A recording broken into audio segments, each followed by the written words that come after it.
Hello friends, આજે આપણે theory of machine subject શરૂ કરવા જઈ રહ્યા છીએ. તો આપણો પહેલો જ ટોપિક છે chapter 1 introduction. As the introduction એ શું કહેવા માંગે છે? Theory of machine. મશીન એટલે શું? મશીનને સમજ્યા પહેલા આપણે અમુક વાતો છે આપણે લઈ લઈએ. આપણને ખબર છે કે necessity is the mother of invention. જે નવી નવી શોધો થાય છે તે એની જનની એ જરૂરિયાત છે. તો મનુષ્યની જરૂરિયાત, સમાજની જરૂરિયાત અને એને જે પૂરું કરે એ છે engineer. Yes, we are the engineers. આપણે આ સમાજની, આ મનુષ્ય જાતિની જરૂરિયાતો પૂરી કરીએ છીએ. શું છે જરૂરિયાતો? આમ તો બેઝિક નીડ્સ જો કહીએ ને તો 3 જ આવે: રોટી, કપડા અને મકાન. પણ આ 3 નીડ્સ છે એને જો આપણે એલોબરેટ કરીએ તો રોટી. ખેડૂતો છે એ અનાજ છે ઉગાડે છે, પણ અનાજ ઉગાડવા માટે, ખેતી કરવા માટે સાધનોની જરૂર પડે, એગ્રીકલ્ચર ઇક્વિપમેન્ટ્સ. અનાજ છે એ ઉગી જાય ત્યારબાદ એને એક જગ્યાએથી બીજી જગ્યાએ પહોંચાડવા માટે ટ્રાન્સપોર્ટેશન ઇક્વિપમેન્ટ્સ. જે અનાજ છે એને લાંબા સમય સુધી સાચવી રાખવા માટે કેમિકલ ઇન્ડસ્ટ્રીઝ, ફર્ટિલાઇઝર્સ, તેની અંદર દવાઓ. આમ રોટી, કપડા, માણસની બીજી જરૂરિયાત, ક્લોથ્સ, પહેરવા માટે કપડા. જ્યારે આપણે પહેરવાની શરૂઆત કરી, અલગ અલગ ઇન્ડસ્ટ્રીઝ છે એને કપડા બનાવી આપણી જરૂરિયાત પૂરી કરી. અને ત્રીજી જરૂરિયાત એટલે કે મકાન, બિલ્ડિંગ્સ. સિવિલ એન્જિનિયરિંગ એક ખૂબ મોટી બ્રાન્ચ છે એ આપણી સામે ઉભરીને આવી. ત્યારે આ જરૂરિયાતો પૂરી કરવા માટે, માણસની અને સમાજની જરૂરિયાતો પૂરી કરવા માટે મશીને એક ખૂબ મોટો રોલ છે પ્લે કર્યો છે. ત્યારે મશીન શું છે? મશીન એ અલગ અલગ ભાગોનું બનેલી એક એસેમ્બલી છે. એ શું કરે છે? મશીન એ converts energy into useful work. તે એનર્જીનું કાર્યની અંદર રૂપાંતરણ કરે છે. આ મશીન છે. Theory of machine. મશીનની થિયરી એટલે કે આ સબ્જેક્ટની અંદર આપણે શું જોશું? આ સબ્જેક્ટમાં આપણે મશીનના ફંડામેન્ટલ્સ, મશીન કઈ રીતના કાર્ય કરે છે, તેના બેઝિક રૂલ્સ, એ કયા સિદ્ધાંતો પર કાર્ય કરે છે, એ આ સબ્જેક્ટની અંદર આપણે જોશું. અગાઉના સેમેસ્ટરની અંદર આપણે એન્જિનિયરિંગ મિકેનિક્સ આ સબ્જેક્ટ આપણે જોયો હશે, તો એને પણ થોડો આ લેક્ચરની અંદર આપણે રિકોલ કરશું. ત્યારે થિયરી ઓફ મશીનની અલગ અલગ બ્રાન્ચીસ જે આપણને એન્જિનિયરિંગ મિકેનિક્સમાં પણ આપણે જોઈ હશે, એ જ અલગ અલગ બ્રાન્ચીસ છે તે આપણે આગળ જોશું. તો થિયરી ઓફ મશીનમાં અલગ અલગ જે બ્રાન્ચીસ છે એ કઈ કઈ છે? સ્ટેટિક્સ, ડાયનામિક્સ, કાઇનેટિક્સ અને કાઇનેમેટિક્સ. તો સ્ટેટિક એટલે શું? સ્ટેટિક એટલે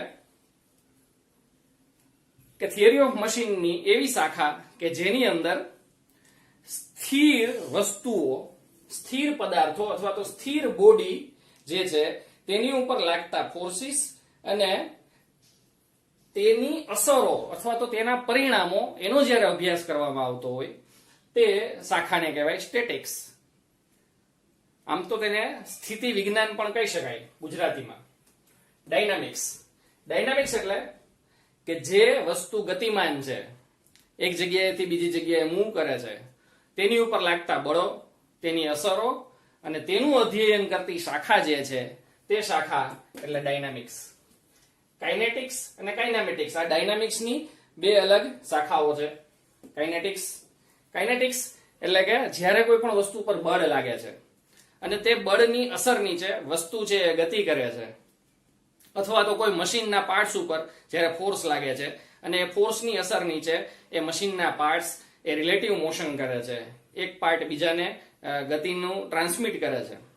ત્યારે આ રિલેટિવ મોશન અને તે જે પરિણામ આવ્યું તેનો જે અભ્યાસ કરતી શાખા છે એ છે કાઇનેટિક્સ. અને કાઇનેમેટિક્સ. કાઇનેટિક્સ અને કાઇનેમેટિક્સ ની વચ્ચે શું ડિફરન્સ છે? આમ તો આને ગુજરાતીની અંદર આપણે જો કહીએ તો કાઇનેમેટિક્સ એટલે કે બળ ગતિ વિજ્ઞાન, જ્યારે કાઇનેટિક્સ એટલે કે બળ ગતિ વિજ્ઞાન, જ્યારે કાઇનેમેટિક્સ એટલે કે શુદ્ધ ગતિ વિજ્ઞાન. કાઇનેટિક્સ એટલે શું? બળ ગતિ. આ શબ્દની આમાં બે શબ્દ છે, બળ અને ગતિ. તો ફોર્સ દ્વારા ઉત્પન્ન થતી જે ગતિ છે આ બંનેનો જ્યારે અભ્યાસ કરવામાં આવે અને ફોર્સનો પણ અહીંયા વિચાર કરવામાં આવતો હોય તો તેને કાઇનેટિક્સ કહેવાય.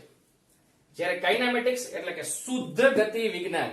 કાઇનેમેટિક્સ એટલે શુદ્ધ ગતિ. શુદ્ધ ગતિ એટલે શું? તો કે જે બળો કોઈ પણ વસ્તુ પર લાગે છે તેની અસરોનો જ અભ્યાસ કરવામાં આવે, એટલે કે ગતિનો જ અભ્યાસ કરવામાં આવે તો તેને કહેવાય કાઇનેમેટિક્સ. અહીંયા બળના પ્રકારને, બળ કઈ બાજુથી આવેલું છે, કેવું છે તે જોવામાં આવતું નથી. ફક્ત ગતિનો જ અભ્યાસ કરતી શાખાને કાઇનેમેટિક્સ કહેવાય છે. એટલે આ ચાર બ્રાન્ચ એ થિયરી ઓફ મશીનની અલગ અલગ બ્રાન્ચીસ છે, અલગ અલગ શાખાઓ છે. આમ તો ડીપલી આપણે એન્જિનિયરિંગ મિકેનિક્સની અંદર આ બધું જોયેલું છે, પણ આપણે આ રિપીટ કરીએ છીએ.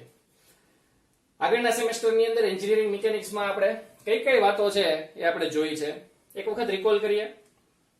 ક્વોન્ટિટીઝ, સ્કેલર ક્વોન્ટિટીઝ અને vector quantities. What is scalar quantity? Scalar એટલે કે અદિશ રાશિઓ. અદિશ એટલે કે જે રાશિને દર્શાવવા માટે દિશાની જરૂર પડતી નથી, એટલે કે અદિશ. જે રાશિને દર્શાવવા માટે ફક્ત મૂલ્યની જરૂર પડે છે, એટલે કે મેગ્નેટ્યુડની જરૂર પડે છે, તે રાશિને કહેવાય સ્કેલર ક્વોન્ટિટીઝ. અને વેક્ટર ક્વોન્ટિટીઝ એટલે કે સદિશ. જે રાશિને દર્શાવવા માટે મૂલ્ય, મેગ્નેટ્યુડ અને ડાયરેક્શન એટલે કે દિશા, આ બંનેની જરૂર પડતી હોય તો તેને કહેવાય વેક્ટર ક્વોન્ટિટીઝ. તે રાશિઓને આપણે ફંડામેન્ટલ યુનિટ્સ અને ડિરાઇવ્ડ યુનિટ્સ દ્વારા આપણે જાણી શકીએ. સમજો કે લેન્થ છે એ સ્કેલર ક્વોન્ટિટી છે, બરાબર ને? કારણ કે એને દર્શાવવા માટે દિશાની જરૂર નથી, ફક્ત મેગ્નિટ્યુડની જરૂર છે. માસ એ સ્કેલર ક્વોન્ટિટી છે, પણ માસને કેટલું માસ, જ્યારે એમ આપણે પ્રશ્ન કરીએ તો આપણને યુનિટની જરૂર પડે. 1 કિલો, 2 કિલો, 3 કિલો, 4 કિલો, આ માસ છે. તો તેને યુનિટ દ્વારા દર્શાવાય છે. કેજી એ માસનો યુનિટ છે, જ્યારે મીટર, ફૂટ, કિલોમીટર, યાર્ડ, આ બધા જે છે યુનિટ એ છે લેન્થના યુનિટ્સ છે, બરાબર? હવે યુનિટ બે પ્રકારના છે, ફંડામેન્ટલ યુનિટ્સ અને ડિરાઇવ્ડ યુનિટ્સ. જે યુનિટને દર્શાવવા માટે બીજા યુનિટ્સની જરૂર પડતી નથી, એટલે કે જે મૂળભૂત સિદ્ધાંતો પર કાર્ય કરે છે તે કહેવાય ફંડામેન્ટલ યુનિટ્સ. અને ડિરાઇવ્ડ યુનિટ્સ. ડિરાઇવ્ડ યુનિટ્સ એટલે કેવા યુનિટ્સ?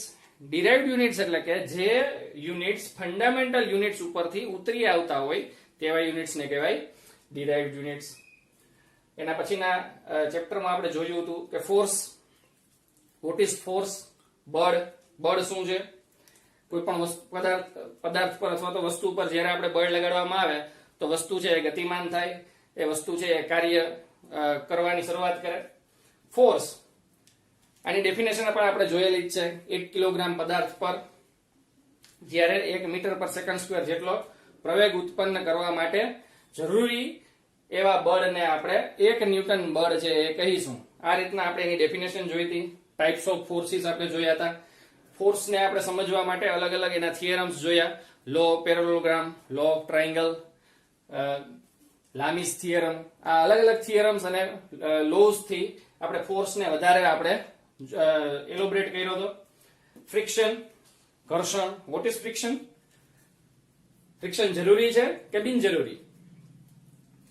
આમ તો ફ્રિક્શન વગર કોઈ પણ વસ્તુ છે એ ગતિમાં લાવવી શક્ય નથી અને ગતિમાન વસ્તુને રોકવી શક્ય નથી.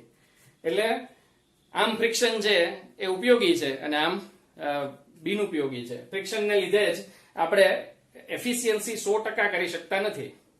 ફ્રિક્શન આપણે જોયું. ત્યારબાદ આપણે વર્ક, પાવર અને એનર્જી આપણે જોયા.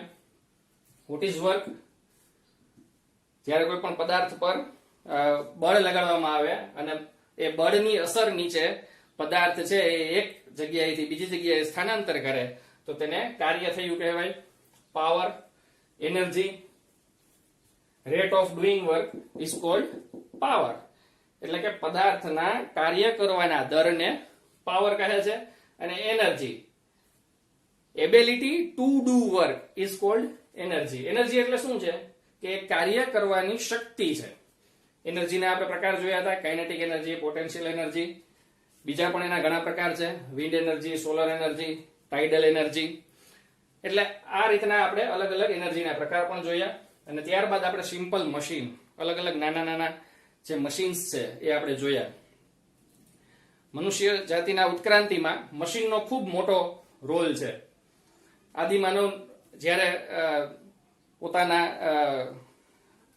વિકસિત જીવન તરફ આગળ વધ્યો ત્યારે તેની અંદર એક નાનામાં નાના પૈડાનો પણ ખૂબ મોટો રોલ છે.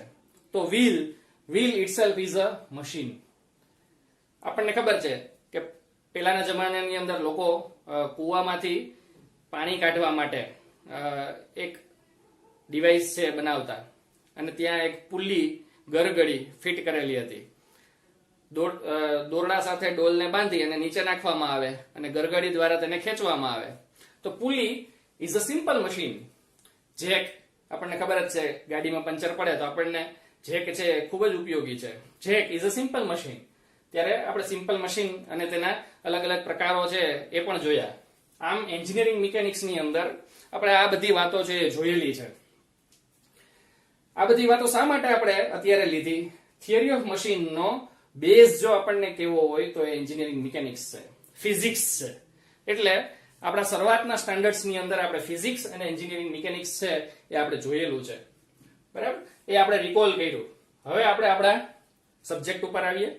Theory of machine. મશીન શું છે? Machine is a assembly of different parts. અલગ અલગ ભાગોથી બનતી એસેમ્બલી છે. તે શું કરે છે? It converts the energy to useful work. એ યુઝફુલ કાર્યની અંદર એનર્જીનું રૂપાંતર કરે છે. તેના પાર્ટ્સની વચ્ચે રિલેટિવ મોશન હોય છે.